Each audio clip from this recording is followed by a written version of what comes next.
Hah? Present.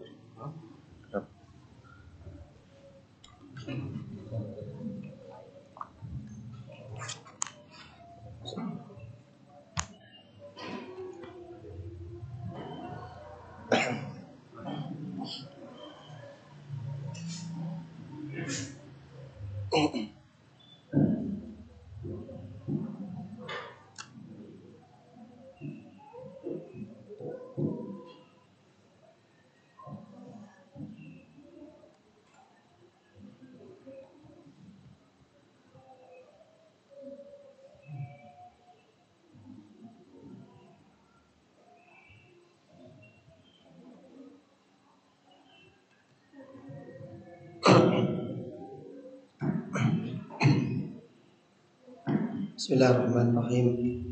Assalamualaikum warahmatullahi wabarakatuh. Alhamdulillahirabbil alamin wassalatu wassalamu ala nabiyyina Muhammadin wa ala alihi wa sahbihi ajma'in. Allahumma inna nas'aluka ridhaka wal jannah wa na'udzubika min sakhatika wan nar. Allahumma inna nas'aluka al-'afwa wal 'afiyata fid dunya wal akhirah. Subhanaka la ilma lana illa ma 'allamtana innaka antal alimul hakim. Amma ba'du. Ya ayyuhalladzina amanu taqullaha haqqa tuqatih wa la tamutunna illa wa antum muslimun. Hadirin jamaah hafizakumullah. Alhamdulillah, kita akan melanjutkan pembahasan kita di surah Al-Lail. Kita sudah menyampaikan di ayat 12 dan 13. A'udzu billahi minasyaitonir rajim. Inna 'alaina lal huda. Sesungguhnya atas kami petunjuk itu, bahwa Allah Subhanahu wa taala yang memiliki petunjuk secara mutlak yang nanti para ulama membahasnya ada dua hidayah itu, hidayah taufik dan hidayah irsyad. Maka ketika petunjuk itu milik Allah, maka kita memintanya kepada Allah. Sebagaimana di sholat kita berdoa di dalam sholat kita, dalam surah Al-Fatihah yang kita baca, ihdinas siratal mustaqim, berikan kepada kami hidayah petunjuk, yaitu ke jalan yang lurus. Kemudian di ayat ke-13, wa inna lana lal akhirata wal ula, dan sesungguhnya milik kami akhirat dan al-ula, kehidupan dunia. Kata akhirat didahulukan karena memang pembahasannya lebih banyak tentang amal kemudian balasannya. Maka kata akhirat didahulukan karena dia lebih penting. Di ayat yang ke-14 Allah Subhanahu wa taala berfirman, fa'anzartukum naran talazza, maka kami berikan peringatan kepada kalian akan api neraka talazza yang menyala-nyala. La yaslaha illal ashqa, yang tidak akan memasukinya, tidak akan merasakan panasnya api neraka, illal ashqa, kecuali orang-orang yang Allah takdirkan memang celaka.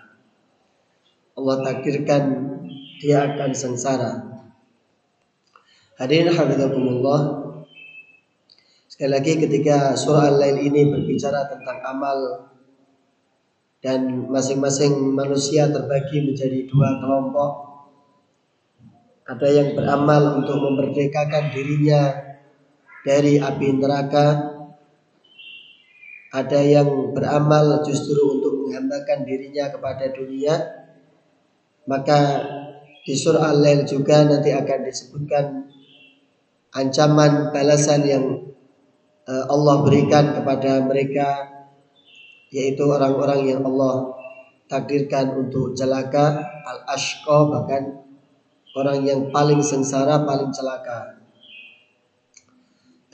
Di dalam Al-Quran Allah Subhanahu wa taala sering menyampaikan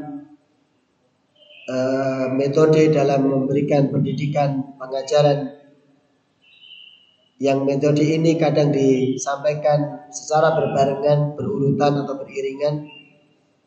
Yang pertama adalah metode targhib, yang isinya adalah mendorong, memotivasi, memberikan iming-iming agar manusia semangat untuk beramal soleh dengan iming-iming surga, dengan memotivasi akan mendapatkan surga. At-targhib. Di sisi lain Al-Quran juga menyeimbangkan. Kalau cuma diberikan iming-iming, didorong terus, khawatir nanti harapannya terlalu berlebihan sehingga dia mengesampingkan sisi yang lain.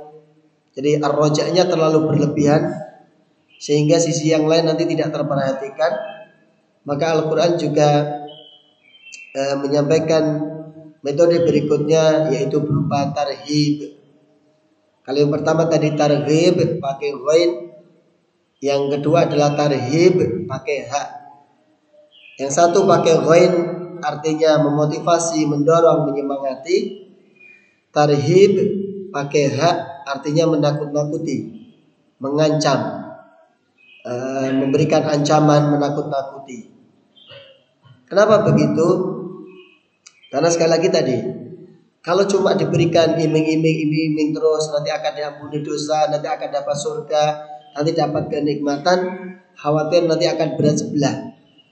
Karena dalam kita beramal 2 poin harus ada. Pertama ar-roja, kita berharap amal yang kita lakukan diterima oleh Allah, tapi jangan sampai cuma berharap terus. Kemudian sisi yang kedua tidak terperhatikan, yaitu khauf, yaitu rasa takut, rasa khawatir bahwa jangan-jangan amal yang saya lakukan belum maksimal, jangan-jangan amal yang saya lakukan masih ada yang kurang, jangan-jangan amal yang saya lakukan tidak diterima di sisi Allah.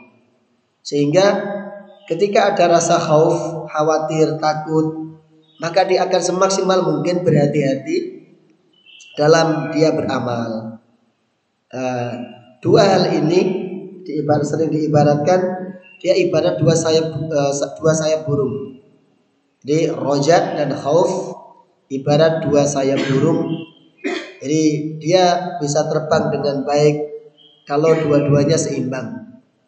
Tapi kalau burung punya sayap 2 tapi condong ke salah satu, pasti terbangnya tidak akan baik, tidak akan lurus, tidak akan benar. Maka 2 hal ini harus ada. Nah, seringnya ancaman itu didahulukan. Kapan itu? Kasusnya kalau yang dijadikan objek pembicaraan dia bermasalah, yang disampaikan atau menjadi objek pembicaraan dia orang yang salah, orang yang banyak kesalahannya. Misalnya di dalam awal-awal dakwah Rasulullah Muhammad SAW, ketika mulai dakwah jahriyah, maka ayatnya berbunyi, ya ayyuhal muddatsir qum fa'andzir. Wahai orang yang berselimut, bangkit dan berikan peringatan. Padahal tugas Rasul 2, indar, tabsyir, menakut-nakuti dan memberikan kabar gembira. Tapi yang disebutkan di surah Al-Muddatsir ini cuma 1 dari 2 tugas Rasulullah SAW, yaitu indar, memberi peringatan. Kenapa cuma indar? Karena kondisi masyarakatnya masyarakat yang rusak, masyarakat yang jahiliyah. Kalau kita ibaratkan ke yang lain, ke tubuh kita misalnya, ke tubuh kita di sini kita tuliskan. Jadi kalau peringatan, ancaman itu ibarat obat, maka motivasi, dorongan itu ibarat nutrisi, vitamin atau apalah yang menjadi suplemen. Nah, jadi ancaman itu ibarat obat, sedangkan motivasi, dorongan itu nutrisi atau suplemen tadi. Kalau kondisi tubuh sedang sakit, maka yang dibutuhkan bukan suplemen, tapi obat untuk menghilangkan sakitnya. Karena kalau dia sakit, tubuh lagi tidak fit, diberi vitamin, diberi suplemen, maka suplemennya tidak akan bekerja dengan baik. Tetapi yang dibutuhkan ketika sedang sakit adalah obat. Harapannya kalau obatnya sesuai dengan sakit yang diderita kemudian bisa menyembuhkan, maka baru masuk suplemennya, maka suplemen atau nutrisi ini akan bisa bekerja dengan baik di tubuh yang sehat. Maka kurang lebih cara bekerjanya seperti itu. Dan sangat seimbang, sangat seimbang. Tidak ada Al-Quran itu dalam menyampaikan dua metode ini kemudian condong berlebihan di sini, kurang di sisi yang lain, tidak. Semuanya seimbang. Termasuk di ayat ini juga. Jadi fa'andzartukum, maka kami berikan peringatan kepada mereka naron, yaitu atas satu neraka. Tidak disebutkan neraka apa. Dari sekian banyaknya neraka yang ada itu tidak disebutkan. Tetapi yang disebutkan adalah api yang ada di neraka itu taladzza, yang dia bergejolak, yang sangat panas apinya.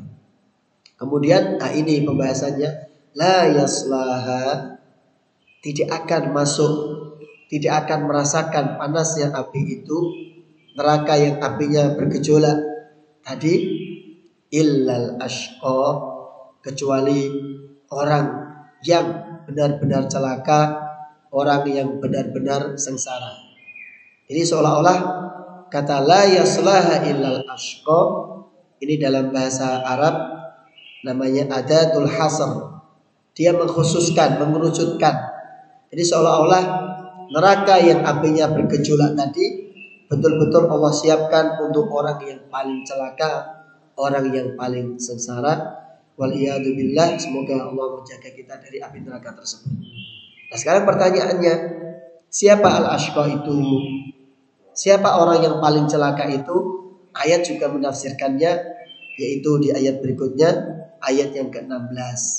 Orang yang paling celaka, orang yang paling durhaka itu adalah alladzi kadzdzaba wa tawalla, orang yang mendustakan. Begitu dia mendustakan, maka hasilnya pasti berpaling. Hasilnya pasti menjauh, tidak mungkin tidak. Kalau orang itu sudah tidak percaya, mendustakan, tidak yakin, pasti dia akan menjauhi. Dan ini orang yang paling celaka. Di dalam satu riwayat disebutkan Umar bin Abdul Aziz rahimahullah ta'ala, khalifah adil yang kelima itu, Imam Malik yang mengatakan, atau di sebelumnya ada hadis dari Abu Hurairah.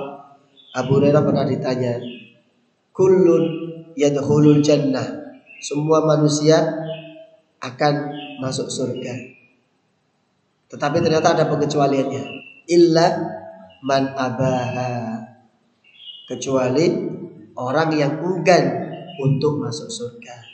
Masya Allah ya, kita tentu pasti heran, loh kok ada orang gak mau masuk surga? Kok ada orang tidak berminat untuk masuk surga? Itu yang aneh bin ajaib. Jadi kullun, semuanya nanti akan masuk surga, illa man abaha, tadi yang lain illa man abaha, kecuali orang yang enggan, menolak untuk masuk surga. Lalu Abu Hurairah ditanya, wa man ya'ba an yadkhulal jannah, siapa itu wahai Abu Hurairah orang yang tidak mau masuk surga, orang yang enggan masuk surga? Maka beliau menjawab, alladzi kadzdzaba wa tawalla, orang yang mendustakan dan orang yang berpaling. Kalau di riwayat yang lain yang disampaikan oleh Imam Malik rahimahullah ta'ala, Umar bin Abdul Aziz rahimahullah ta'ala, beliau pernah mengimami sholat maghrib, karena beliau pemimpin juga ulama juga pemimpin, maka beliau yang paling layak untuk menjadi imam sholat, karena di samping pemimpin juga ahli ilmu, maka beliau yang paling layak. Maka Imam Malik mengatakan, Umar pernah sholat mengimami kami. Bayangkan ya, jadi makmumnya Imam Malik. Umar bin Abdul Aziz pernah sholat maghrib bersama kami atau mengimami kami. Faqara'a wal laili idza yaghsha. Kemudian beliau membaca surah wal laili idza yaghsha ini hingga ketika beliau sampai di ayat fa'andzartukum naran talazza. Ketika beliau sampai di ayat yang ke-15 ini, ke-14 ini, maka beliau kemudian berhenti dan menangis. Waqa'a alaihil buka. Beliau merasakan suasana yang menakutkan di ayat ini, maka beliau kemudian menangis.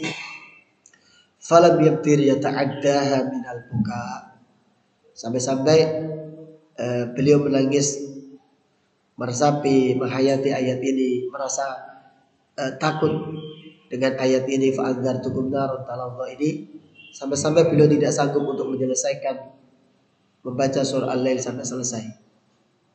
Fatarakaha, kemudian beliau berpindah, wa qara'a surah ukhra, sehingga beliau mengganti dengan surah yang lain.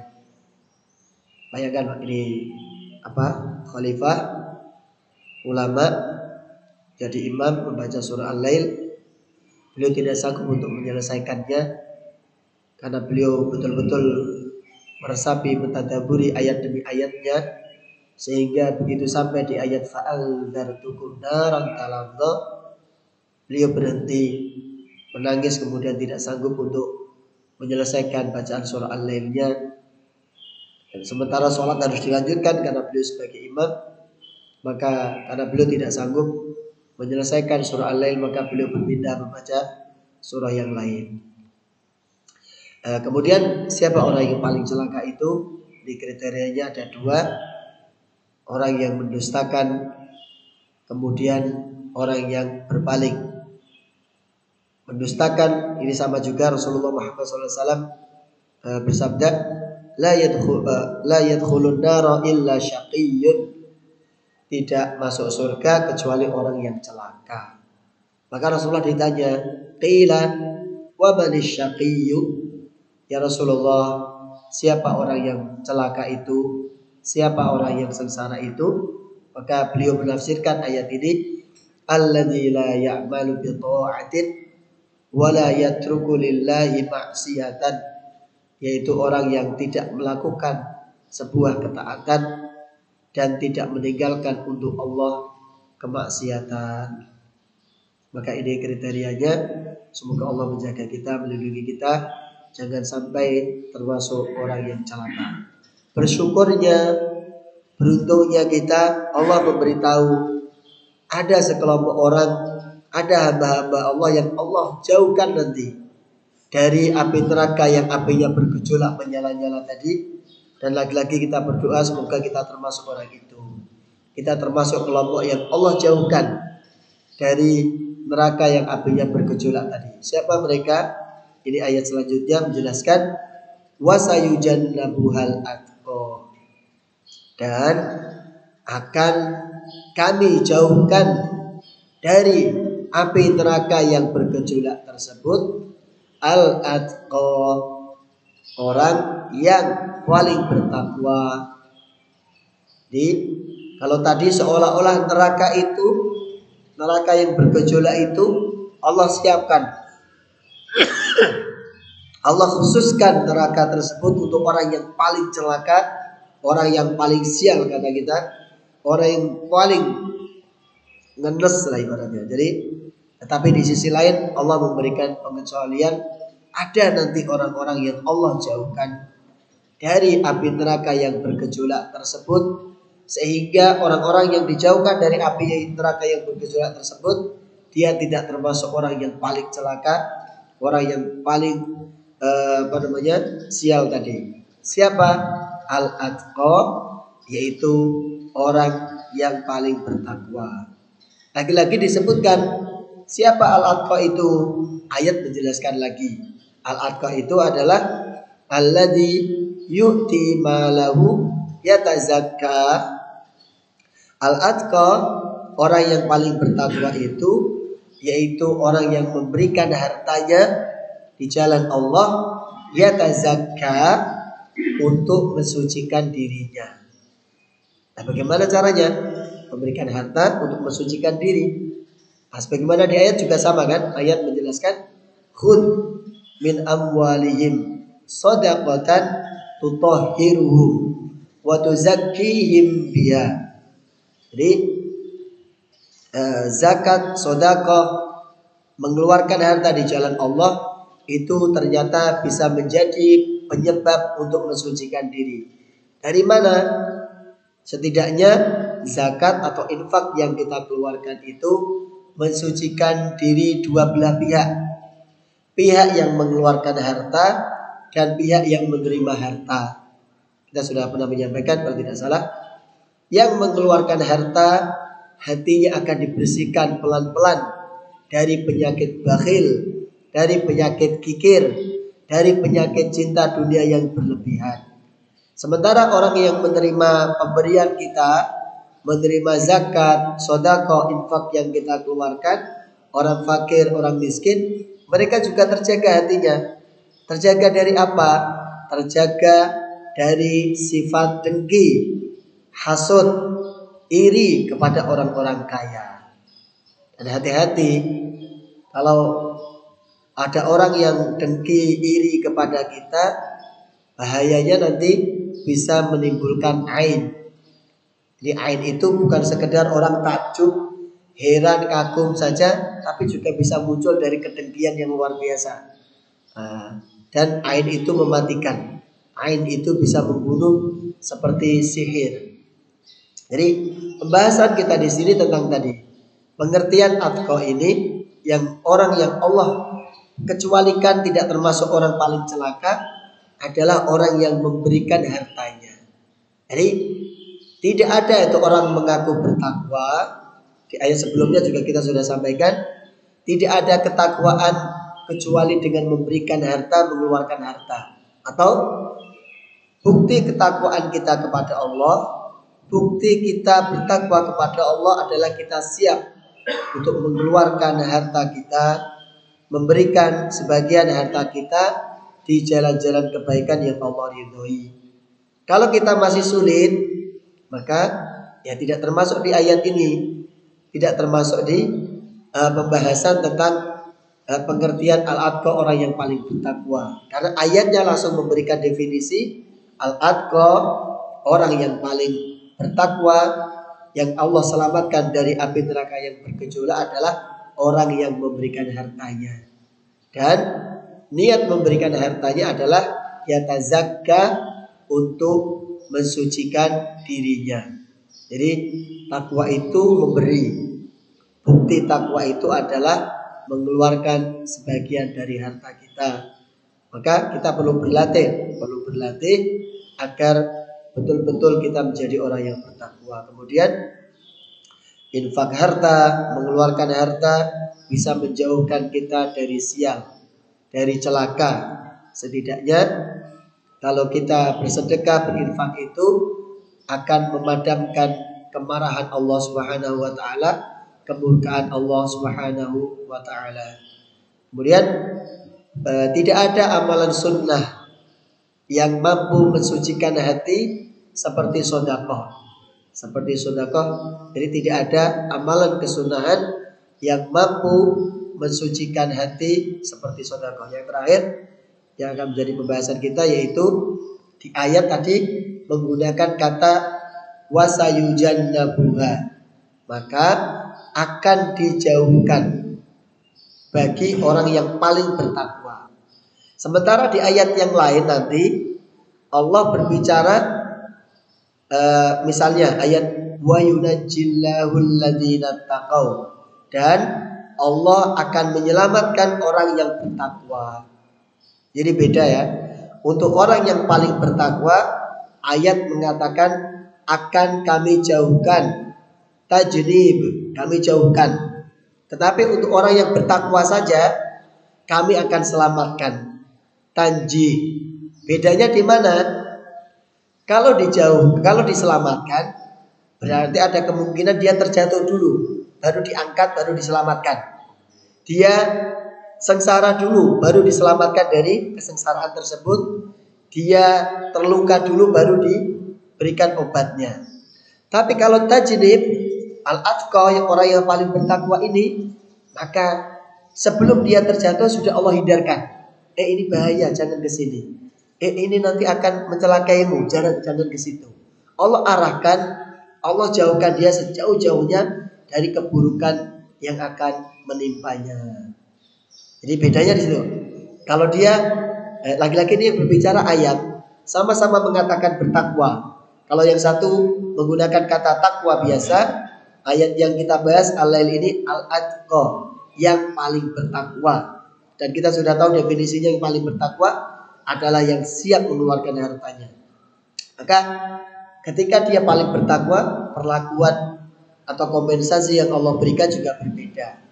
Allah tidak izinkan dia sengsara. Allah tidak izinkan dia jatuh dalam keburukan, sehingga begitu dia akan melewati sesuatu yang mencelakainya, Allah hindarkan, Allah jauhkan sejauh-jauhnya.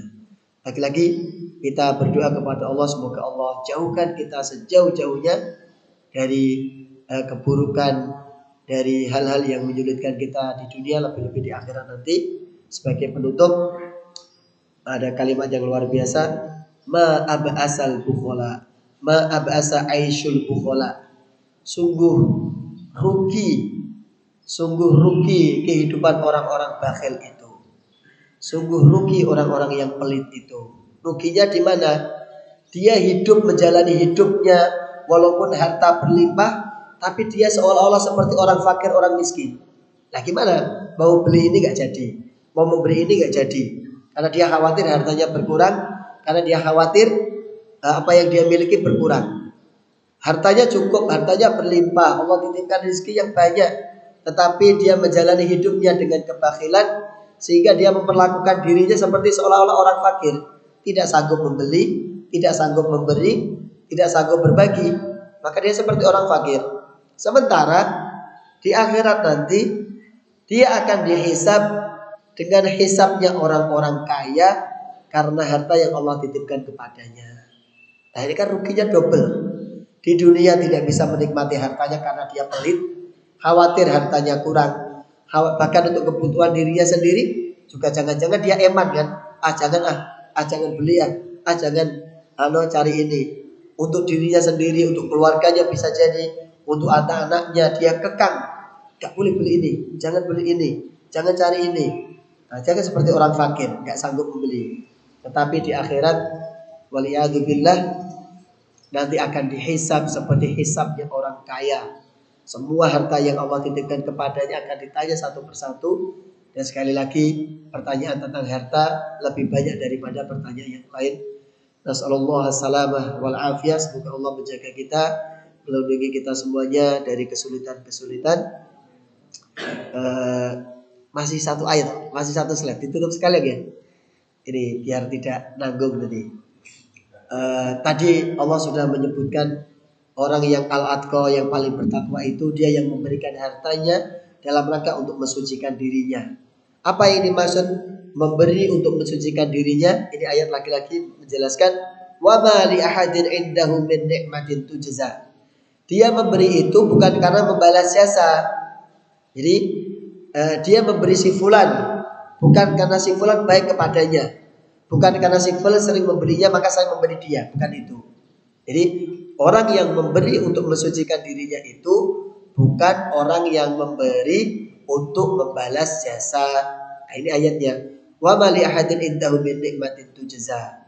Dia memberi kepada seseorang bukan karena orang tersebut punya kebaikan kepadanya, punya jasa kepadanya sehingga dia harus membalasnya. Tetapi pemberiannya itu illa bitigha'a wajhi rabbil a'la.